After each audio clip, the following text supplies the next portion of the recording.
मुड़ुस जो नालो एजाज। तव्हांजो नालो ॿुधायो पहिरीं। मुंहिंजो नालो राबिया आहे। जी, तव्हांजे मुड़ुस जो नालो? एजाज। छा कंदो आहे?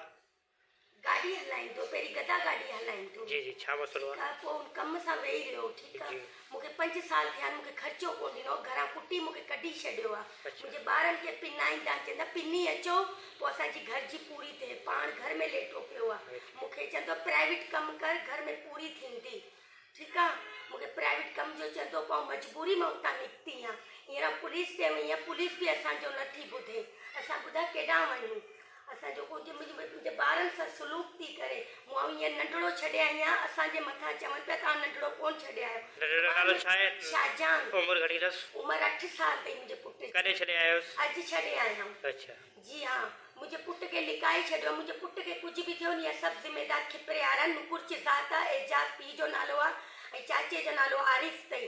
हींअर असां थाणे जा पुलिस बि असांजो नथी ॿुधे। तव्हां छा मुतालबो आहे? जी, तव्हां छा था चओ? असां बसि ईअं असां नथा रहणु चाहियूं।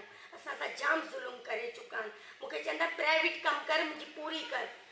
असां हाणे ऐं अहिड़ी मारे छॾींदासीं। हिकिड़ो ॿार असांखे ॾियो, पोइ असां पंहिंजो पुटु छॾे आई आहियां।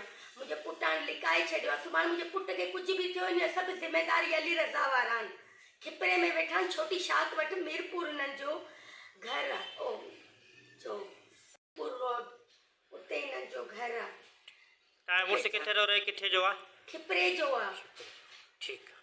मुंहिंजो नंढड़ो हिननि गुम करे छॾियो। मूंखे अॼो की राति में मुंहिंजो नंढड़ो ई मूंखे वराए ॾियनि, ठीकु आहे न।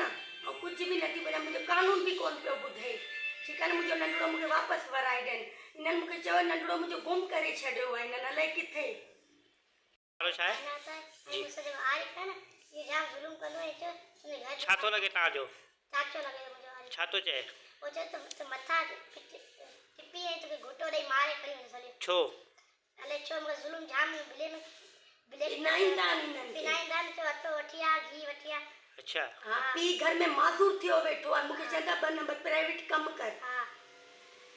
हा, तूं छा थी चईं? आउं चाहती आहियां मां में रहणु चाहे, पीउ में नथी रहणु चाहियां। इहो चाचो जेको मूंखे बिले भाउ खे गुम करे छॾियो आहे। ऐं मुंहिंजे भाउ खे गुम करे हेॾियो आहे।